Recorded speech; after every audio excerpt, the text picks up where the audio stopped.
13.8, number 1, negative 9 over 17 minus 9i. This I here, this is what we'll refer to as an imaginary number. It's also referred to as complex.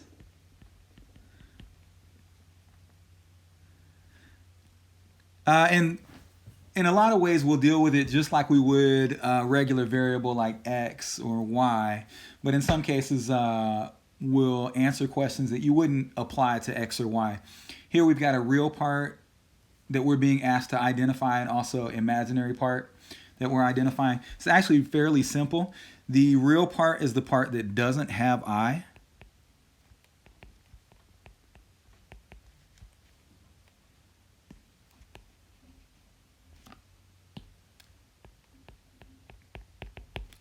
Doesn't have I. That's this negative 9 over 17. So that's all you'd put in that box.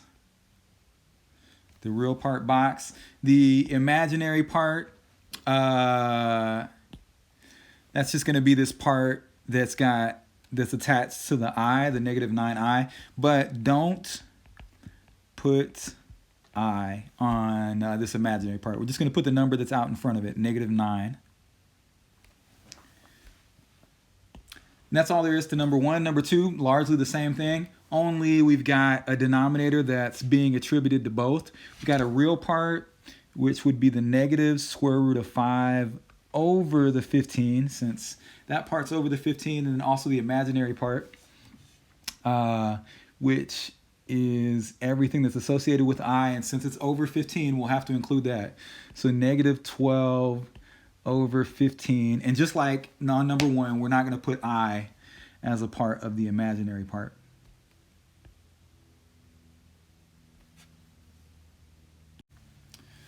Number 2, simplify. We've got the square root of negative 36, and anytime you've got an index here that is 2, whenever there's not a number in there, the index is 2. So same on number 4. The little number that would be in the nook is 2. So we're saying the square root of negative 36, the square root of negative 45. If you've got a 2 that's your index and a negative inside, that actually means this is non-real. This is not a real number in both of those cases, because you can't have the square root of a negative number. So basically what we'll do is we'll identify that it's not real by taking this negative and turning it into an I. So we're just taking it out, and then that negative part now is gone. So we've got the square root of 36 with an I on the outside of it. Same over here on number 4, and I'll come back to number 3, but I square root of 45. The nice thing about number 3, the square root of 36, maybe a lot of you know that the square root of 36 is actually just 6. So this is I times 6. And typically, we'll just write that as 6i. On number 4, 45 isn't one of those numbers. If you've got the square root of 25, we know that's 5. If you've got the square root of 81, we know that's 9. Square root of 45 isn't a perfect square like 36 or 25 is, but it does have a square in it. So I'm going to write out a list of squares, and we'll see if any of those are factors of 45. So 1 squared, 2 squared, 3 squared, 4 squared, 5 squared, 6 squared. Really, you just have to go to about half of the number. So half of 45 would be roughly about 22, 23. So if you just go up to 25 and check to see if any of these go in. So 36 doesn't go in, 25 doesn't go in, 16 doesn't go in, but 9 does.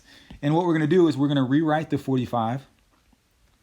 Still have I on the outside, but 45 is 9 times 5. So we've got the square part, the perfect square. And then hopefully you know the square root of 9 is actually 3. So I'm going to put a line through this 9, and we'll put a 3 on the outside.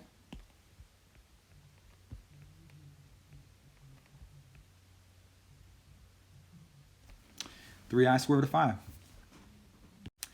Number 5, negative 7 minus 5i plus negative 1 minus 5i minus 3 plus 3i. So all these different parentheses, you're going to have to consider the sign that's in front of them. And this last one, most importantly, if you're subtracting a parentheses, that means you're subtracting everything inside that parentheses. So we're subtracting 3, of course. We're also subtracting the 3i on the end here. So subtracting 3, people will usually get that part right, but they'll put plus 3i afterwards, and you actually need to be subtracting the 3i. So I'm going to write all this out without parentheses, negative 7 minus 5i. And since we're adding negative 1, that's the same as minus 1. If you're adding negative 5i, that's the same as negative 5i. And then minus the 3. And then what a lot of people do is they'll just put plus 3i here. But we're subtracting both the 3 and the 3i. So if you're subtracting 3i, that should be a minus. And I'll maybe make that a little bit more pronounced. That's typically where the errors will happen here. But then after that, you're just putting together like terms. The terms that have I, we're going to put those together just like we would normal variables. And then also going to put the constants together, the numbers without variables. So negative 7 minus 1 is negative 8. And then another 3 is negative 11. And then when we put the i's together, negative 5i, that's negative 10i. And then minus another 3i, so negative 13i. And make sure on these ones that you put the I term second. Most of the time with these kind of problems, they want these in standard form. Standard form just means you're going to have the I term second. Number 6, doing another example similar to number 5. We're subtracting some parentheses, some polynomials. So going to start off not doing anything with the first parentheses, but we're subtracting the second parentheses. And again, that means you're subtracting everything inside that parentheses. So we're subtracting 6. We're also subtracting negative 9. And anytime you subtract the negative, that sign changes to a plus. And then going forward, we're subtracting negative 1. So subtracting negative 1 is a positive 1. And then we're also subtracting 4i. And then putting like terms together again. Put the I terms together. So negative 4 minus 6 is negative 10. Negative 10 plus 1 is negative 9.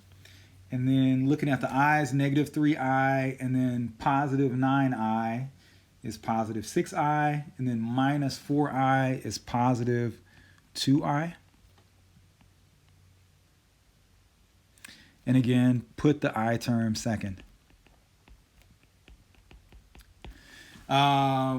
Yeah, so you would not want to put 2i minus 9. Technically, those are the terms that we want, but you'll want to put the I term second. So this is not what you'd want to put in. Number 7, negative 7 plus square root of negative 9. In the first parentheses, plus negative 3 plus square root of negative 49 in the second parentheses. Only thing that's new here is we're going to simplify these radical parts.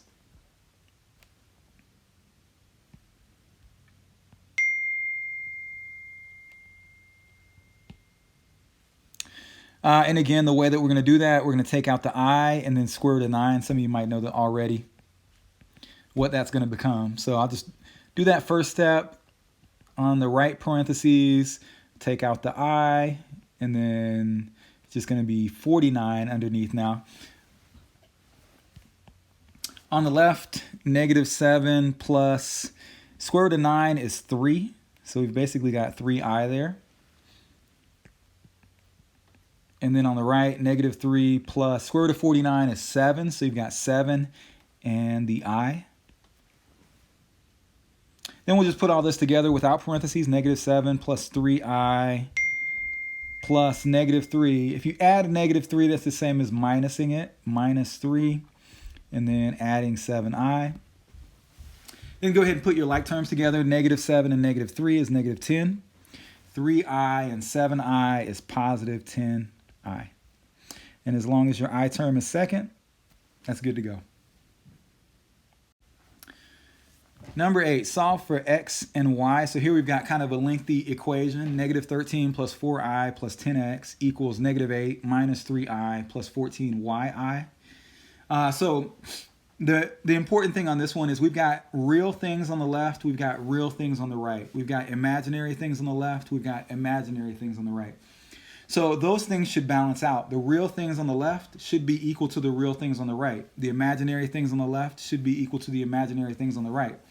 So I'm going to go ahead and highlight the things that are real. So we'll call these let's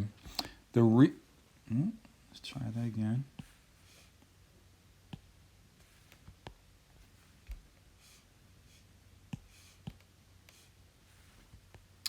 So the real things, of course, these are the things that don't have I. So I'm going to write this equation and we'll just leave the i's off. So I'm going to bring the 13 down, the 10x, things that don't have I, the negative 8 on the right. But the 3i on the right, the 14yi on the right, those are imaginary. So we'll go ahead and leave those off in this first bit. So negative 13 and then positive 10x on the left, equal sign, and then we've got negative 8 on the right. So that's actually an equation that we should be able to work out. And then we'll do the imaginary things. These are the ones that have I. So on the left, we've got 4i. Then we've got our equal sign. And then on the right, we've got both of those terms that have I. So negative 3i plus 14yi. And what you want to do with the real things equation is get x by itself on the right, since we're looking for x and y. Looking for x and y. So we're going to get x by itself on the left and get y by itself on the pink equation here. So with the real side, we're going to add 13. And that leaves us with 10x equals 5. Divide both sides by 10.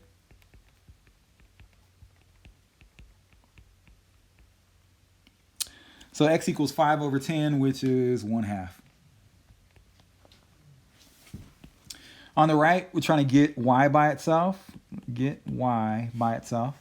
So we're going to get rid of everything that doesn't have y. So on the right, if we add 3i,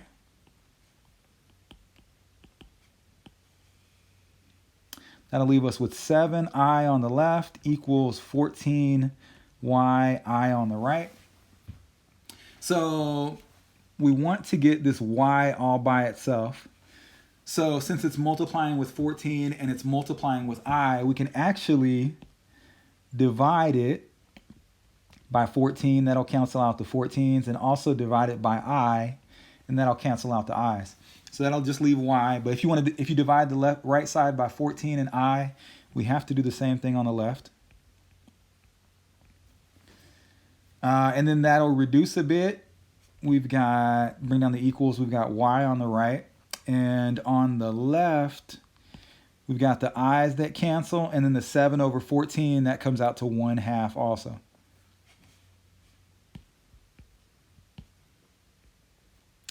So both x and y, and that's just a coincidence, x and y aren't going to be the same all the time. But both of them here end up being 1/2.